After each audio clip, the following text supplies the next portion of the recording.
Hello पापा, हाँ मैं एयरपोर्ट पहुंच गया हूँ। कुछ समय बाद फ़्लाइट टेक ऑफ करने वाली है। मैं आपको एयरपोर्ट के बाहर ही मिलूंगा। आप ठीक 3 नंबर गेट पर खड़े रहिएगा, मैं वहीं आऊँगा।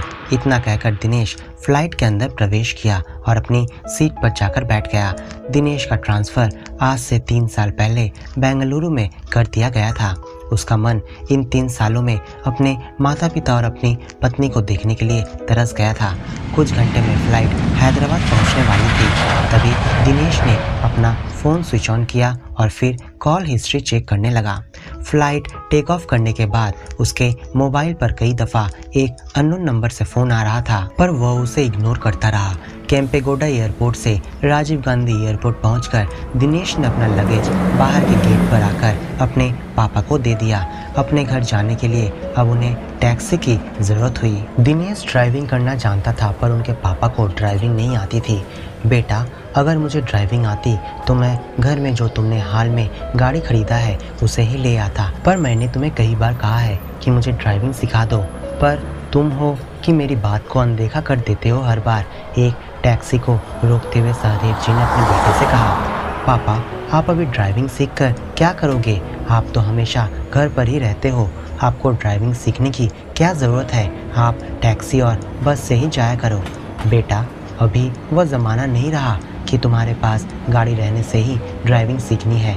बहू को तूने शादी के 2 साल बाद ही ड्राइविंग सिखा दी। वह तो अब बहुत स्मार्ट तरीके से स्कूटी चला लेती है, और मैं जब भी कहता हूँ तो मुझे मेरी उम्र हो गई है ऐसा कहकर इग्नोर कर देता है। दिनेश और पल्लवी की शादी को हुए 8 साल हो गए थे। शादी के बाद ही पल्लवी ने ड्राइविंग सीखने की जिद दिनेश से लगा रखी थी, क्योंकि उनकी सारी सहेलियों को स्कूटी चलाना तो कम से कम आता ही था। पल्लवी की इस जिद को देखते हुए दिनेश ने उसे कार तो ड्राइव करना नहीं सिखाया, पर हाँ स्कूटी ज़रूर सिखा दिया। अब पल्लवी जहाँ भी जाती अपनी स्कूटी को साथ लेकर जाती। जब भी बाजार जाना हो वह तुरंत ही स्कूटी से पहुँच जाती। वैसे तो घर में ड्राइवर रखने की कोई ज़रूरत नहीं थी, क्योंकि सिर्फ दिनेश कार का इस्तेमाल करता था, और कहीं भी जाना हो तो दिनेश उन्हें लेकर जाता था। पर ऑफिस के काम से जब भी दिनेश को बाहर जाना होता तो गाड़ी तो घर पर वैसे के वैसे ही पड़ी रहती। इसलिए सहदेव जी ने एक ड्राइवर घर में नियुक्त कर लिया। इतना सब कुछ सोचते हुए टैक्सी सहदेव जी के आलीशान घर के पास आकर रुक गई, और ड्राइवर ने हॉर्न देकर सहदेव जी और उनके बेटे को तंद्रा से उठाया। दोनों बाप बेटे टैक्सी से उतरे। ड्राइवर को पैसे देकर दरवाजे की बेल बजाई। नौकर शंभू ने आकर दरवाजा खोला और उनका लगेज लेकर उनके कमरे तक पहुंचा दिया। 3 साल बाद दिनेश अपने घर वापस लौटा था। जब उसकी पोस्टिंग बेंगलुरु में कर दी गई तब पल्लवी ने बहुत नाराज़गी जताई थी और उन्हें इस जॉब से इस्तीफ़ा देने के लिए भी कहा था, पर अच्छी कंपनी होने के कारण दिनेश अपने शहर से दूर काम करने को राज़ी हो गया। दिनेश जैसे ही पल्लवी के कमरे में गया, पल्लवी उसके गले लगकर रोने लगी। तुम मुझसे बिल्कुल भी प्यार नहीं करते हो। मैंने आज कितनी बार तुम्हें फ़ोन किया, पर तुमने तो एक बार भी फ़ोन को रिसीव नहीं किया। तुम तो मुझे भूल ही गए हो। अब दिनेश को याद आया कि फ़्लाइट टेक ऑफ करते समय जो अननोन नंबर से फ़ोन आ रहा था वो किसका था। वो खुद को अब कोसना शुरू किया और पल्लवी को समझाते हुए बोला, अरे पागल, कैसी बातें कर रही हो? तुम्हें कभी क्या मैं भूल सकता हूँ? इतना दूर रहकर भी मैं सबसे ज़्यादा करीब तो तुम्हारा ही रहा हूँ। देखो मैं तुम्हारे लिए क्या क्या लेकर आया हूँ। तुम्हारे पसंद की साड़ी, तुम्हारे पसंद के जेवर और भी बहुत कुछ। लगेज में से तुम निकाल कर देख लेना।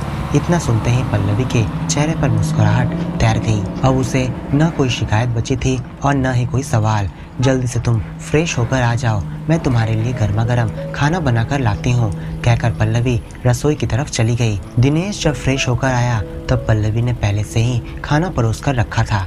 खाना खाते हुए दिनेश ने कहा, सोच रहा हूँ तुम्हें कार की ड्राइविंग भी सिखा दूँ। स्कूटी तो तुम चला ही लेती हो, और कार की ड्राइविंग सीख जाने के बाद हमें घर में ड्राइवर रखने की भी ज़रूरत नहीं रहेगी। कहीं भी आना जाना रहेगा तो तुम आसानी से मम्मी पापा को लेकर आ जा सकोगी, और पापा को भी ऑटो रिक्शा या बस में ट्रैवल करने की ज़रूरत नहीं पड़ेगी। क्या सोच रही हो पल्लवी? क्या मैंने कुछ गलत कहा है?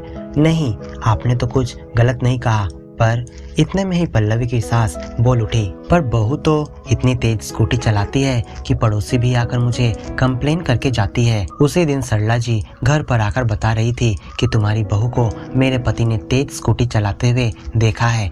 इस तरह से क्या कोई स्कूटी चलाता है? अगर एक्सीडेंट हो गया तो क्या होगा? इतना कहकर उसकी सास अपने कमरे में चली गई। दिनेश, मैं जानबूझकर स्कूटी तेज नहीं चलाई थी, पहले मेरी बात सुन लो, उसके बाद तुम मुझे कुछ कहना। पिछले महीने गोलू का फाइनल एग्जाम चल रहा था। मम्मी जी की तबीयत भी खराब थी और इसलिए पापा जी उन्हें डॉक्टर के पास लेकर गए थे। सुबह मैं सबके लिए 8 बजे खाना तैयार करके गोलू को इम्पोर्टेंट क्वेश्चन का आंसर बता रही थी और तभी ड्राइवर निखिल का फोन आया।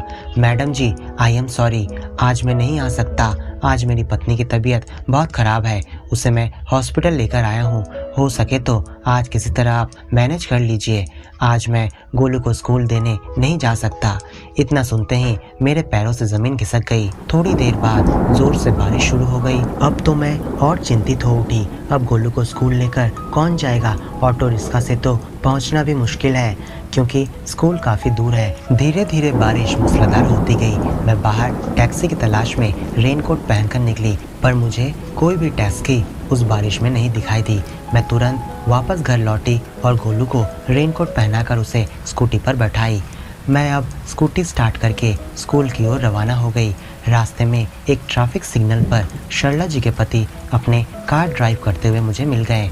मैंने उससे मदद मांगी, पर वे अपने ऑफिस जाने का हवाला देकर मेरी मदद करने से इनकार कर दिए। रास्ता बहुत ही सुनसान था और बारिश भी थम नहीं रही थी। कुछ दूर जाने के बाद पास के कस्बे से कुछ उपद्रवी लड़के साइकिल पर सवार होकर मेरा पीछा करने लगे। मैं स्वयं और अपने बच्चे की सुरक्षा के लिए स्कूटी की स्पीड बढ़ा दी और कुछ ही समय बाद स्कूल पहुंच गई। अब आप ही बताइए कि आत्मरक्षा के लिए मैंने जो कदम उठाया वो क्या गलत था? मम्मी जी तो मेरी बातों का विश्वास नहीं करती, इसलिए मैंने उन्हें कुछ नहीं बताया, बस चुपचाप उनके बातों को सुन ली। इतना कहकर पल्लवी चुप हो गई और उसके आंखों के कोर गीले हो गए। तुम्हें मम्मी को यह सब बातें पहले से ही बताना चाहिए था। यदि वो विश्वास नहीं करती तो इसमें तुम्हारी कोई गलती नहीं थी। तुम तो ये सब बातें मम्मी को नहीं बताई, पर मैं तुम्हारा पति हूँ, तुम्हारे मन की पीड़ा मैं समझ सकता हूँ। तुम चिंता मत करो, मैं उन्हें समझाकर बोलूँगा ताकि उनके मन में जो तुम्हारे प्रति अविश्वास और संशय का भाव आया है वह दूर हो जाएगा। रात को डिनर करते समय दिनेश ने मम्मी को सारी बातें समझाकर बताई। दिनेश की बातें सुनकर मम्मी को सरला जी का खेल समझ में आ गई और उन्हें सरला के पति पर तो अब गुस्सा आने लगा। सरला, जिसे वो अपनी दोस्त समझती थी, उसके पति ऐसे कर सकते हैं वो कभी सोच भी नहीं सकती थी। पल्लवी भी पास बैठकर सारी बातें सुन रही थी। उसके आंखों से निर्झर अश्रुधारा बहे जा रहे थे। सासू माँ ने पल्लवी के सिर पर हाथ रखते हुए कहा, बेटा रोते नहीं है, मुझे ये सब बातें पता नहीं थी, इसलिए मैंने सुबह वह सब बातें कही थी। मैं भी न जाने कैसे पड़ोसियों की बातों में आ गई। मुझे पहले सच्चाई जान लेनी थी तुझसे, मुझे माफ कर दे बेटा। इतना कहकर सासू माँ पल्लवी के गले लग गई। अक्सर हम दूसरों की बातों में आकर किसी को भी बुरा भला कह देते हैं, पर ऐसा करने से आपसी रिश्तों में दरार आती है।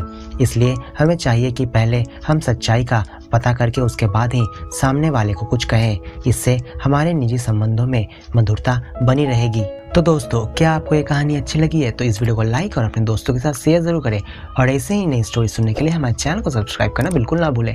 आपको कौन सी प्रकार की कहानी पसंद है हमें कमेंट में लिखकर जरूर बताएं।